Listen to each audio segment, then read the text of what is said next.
When Coachella Valley entertainer and philanthropist Lucy Arnez found out about the need for personal protective equipment, she took action. Today, I spoke with Lucy about CV Mask Project and how its many volunteers continue to help our community in a very big way. Lucy, thank you so much for joining us. You're welcome. Thank you. First off, give us the backstory for CV Mask Project. How did it come about? I got a phone call from a doctor at Eisenhower that I adore, and I think he's one of the brightest guys over there, Dr. Richard Loftus. And we were talking, about what's going on, and I asked him how I could help. And this is at least a month and a half ago.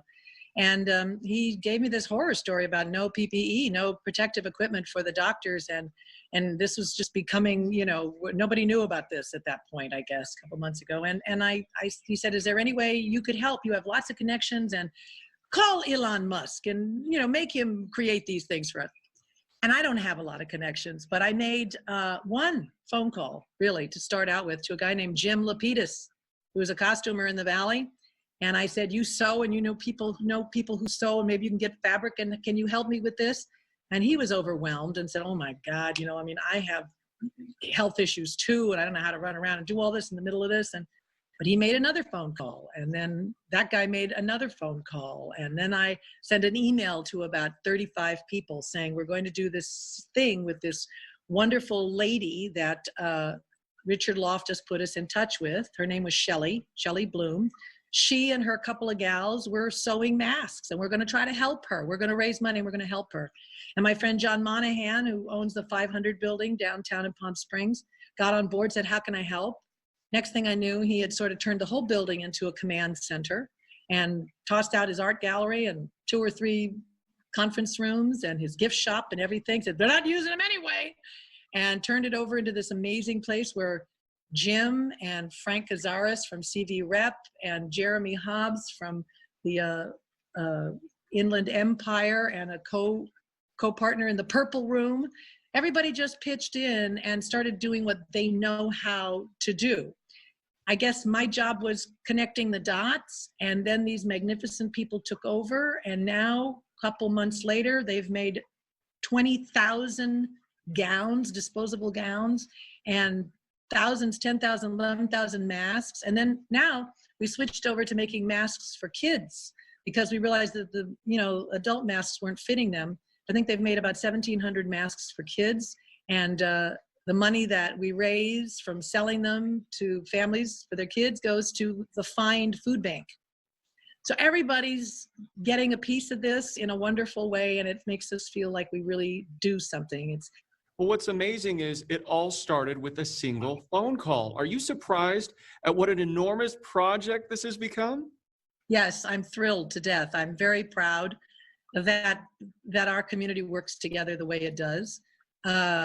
I can't really take a lot of credit for how it all came to be, but I'm more like an executive producer person in my mind, and I'm always fascinated by the line producers. In my business, in show business, we have executive producers and we have line producers. I know in your business too, right?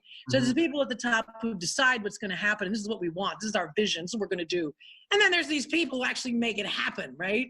And the John Monahans and the Jim Lapiduses and the Frank Cazares and the Shelley Blooms and all those volunteers, 120 active volunteers and maybe 400 sewers and stuff. Those are the people that actually made it happen. And you mentioned something, Lucy. You need masks that fit children now. Yeah.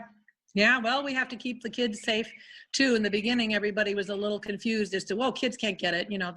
Kids obviously could. And they need to be protected from the environment as well, and especially if they're going to be home with other people who may be a little more, susceptible to being really sick. Kid might get it. It might go right through their system, apparently, and they fight it off like it's a little bad cold or a cough, whereas their grandpa or their mom at home could die from it. So everybody has to be careful, be vigilant. It's concerning to all of us now that, of course, the economy wants to get back in gear, of course. I've been out of work and will be out of work probably longer than all of you, because theater, concerts, small venues will be the last to come back.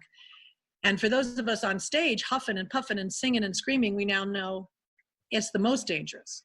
Yeah.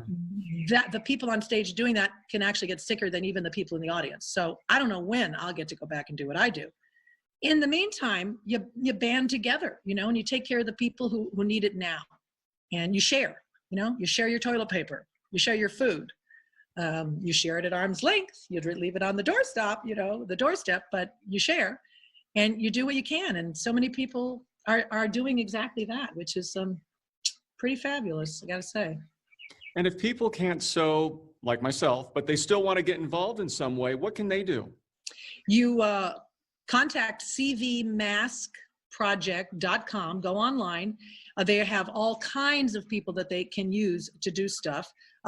There's people who can just cut patterns. You can go down to the 500 building and volunteer with your mask, use your hand sanitizer. They work far, far away from each other, but they cut fabric all day long, and then they put them in these bags, and the volunteers drive over, pick up the little kits, take them to the sewers sew, the volunteers pick them up, take them back, they check them, make sure they're good, somebody else picks them up, takes them to the hospital. You're a Coachella Valley icon, and a lot of people here are going through a pretty tough time right now. Is there a message you'd like to share with the community? First of all, hang in there. It's going to be a long haul. We're at the beginning. We're really not at the end of this. I think we are at a cautiously optimistic intermission, maybe soon. But the show continues, and you have to be vigilant, and don't give up your ship. Don't stop. Don't stop doing what you're doing now. If you want to help, you reach out to places that are doing something, or you bring food to the hospital maybe, and you call up your local doctors and hospitals and say, how can I help? What do you need? Lucy, thank you so much for joining us. My pleasure. Thanks for asking. I'm so happy that you're interested in all of this. Appreciate it.